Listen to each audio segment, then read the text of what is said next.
Hello, welcome to Spotlight. Tonight, we'll have analysis and reaction to the Chancellor's not-so-mini budget. From investment zones to small businesses and households, we'll look at what it all means for us.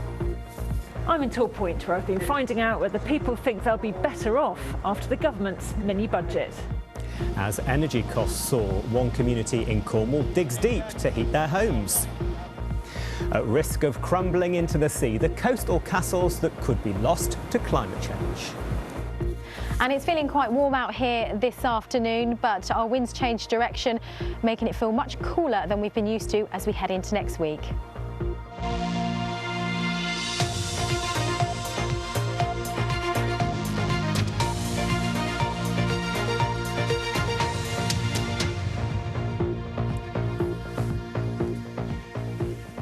Thanks for joining us. It was billed as a mini-budget, but today the Chancellor announced a range of tax cuts and big financial changes. Kwasi Kwarteng said he wanted to create investment zones, including several in the southwest, where planning rules could be relaxed to help boost local economies. More on that from our political editor in a moment, but first, what do the changes add up to for people living and working here? Tamsin Melville's been getting reaction in Tor Point. Tamsin Melville, BBC Spotlight. Well, parts of the southwest could become investment zones where planning rules could be relaxed as part of the Chancellor's plans revealed today. Our political editor Martin Oates is with me. So, Martin, do we know where these zones could be?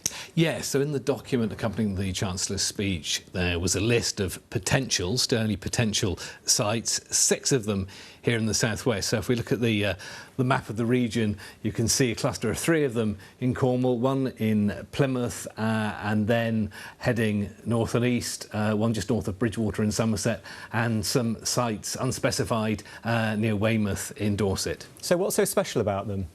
Well, if they're approved, they would get financial support tax breaks, as you were suggesting. The government says minimising the planning controls needed there. The Chancellor confirmed in the House today there would be support for associated infrastructure as well. Not everybody, though, is convinced they're the best way forward. Here's the Labour MP Luke Pollard.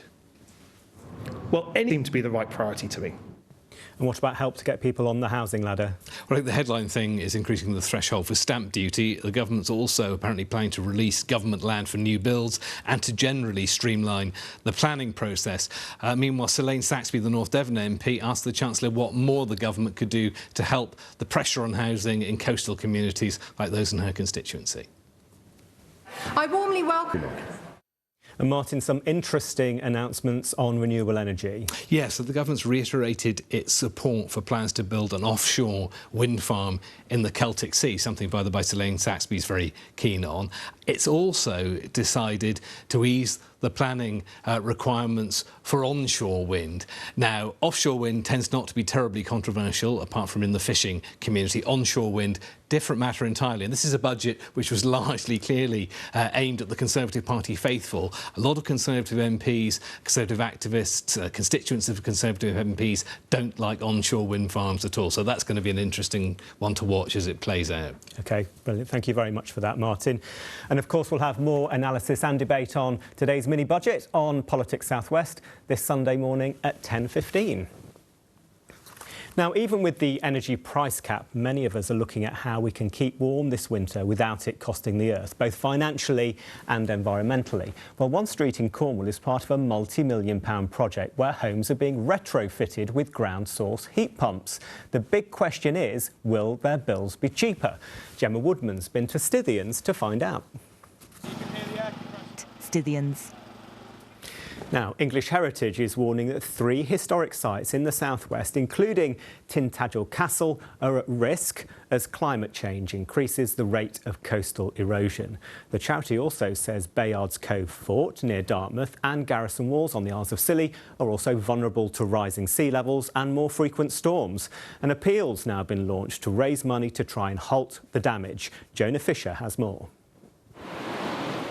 And what let go? Jonah Fisher reporting there. Well, let's have a roundup now of other stories making the news here in the southwest. One ward is currently closed at the Royal Cornwall Hospital in Truro due to an outbreak of COVID-19.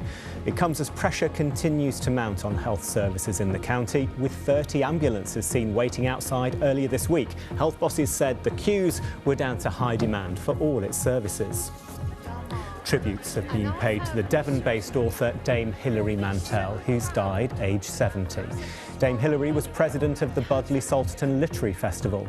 In a statement, they said she was a much-loved and highly regarded president. She won the Booker Prize twice, in 2009 for Wolf Hall and in 2012 for Bring Up the Bodies.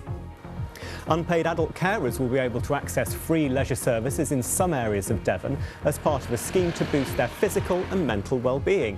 The project will be running until the end of December at the Culm Valley Sports Centre, the Ex-Valley and Lords Meadow Leisure Centres.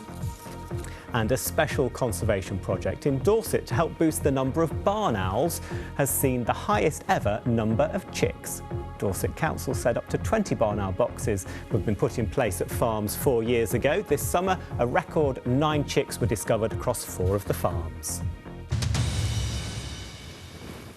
And welcome to those viewers who have just joined us. Coming up later in the programme, the club in Newquay, where members definitely know how to roll with the punches. They're known as the Parky Blinders, and the boxers, who all have Parkinson's disease, say the training helps them to ease some of their symptoms. Residents and businesses are calling on South West Water to do more about the smell that's coming from its wastewater treatment works in Dawlish Warren. They claim the problem was especially bad this summer and fear it could damage the reputation of the holiday resort. John Ayres has more. Anthony, BBC Spotlight, Dawlish. When you were a teenager, did you know what you wanted to do? Well, thousands of youngsters have been asked that question this week as part of the biggest 2-day careers fair in the South West. More than 60 different employers have been giving young people a chance to find out more about the jobs available to them. Here's Heidi Davey. Piecing it all together takes... And on to the rest of the sport now, and Plymouth Argyle will go top of League One this weekend if they can beat current leaders Ipswich at home park on Sunday. Before that, Exeter City will hope to avoid a 3rd defeat in a row when they travel to Forest Green Rovers.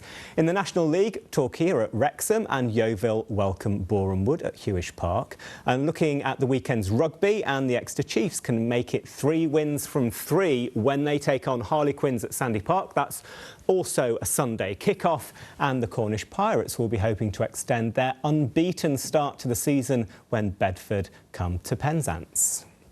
And giant illuminated sea creatures that are set to parade through a Dorset seaside town tonight as the Dusk Till Dark festival returns to Weymouth. The event will see 9-feet-high fish and jellyfish sculptures powered by bicycles glide through the town.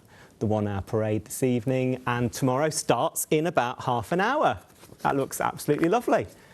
OK, let's get the weather forecast now with Bea, and you always wanted to be a meteorologist, didn't you? I did.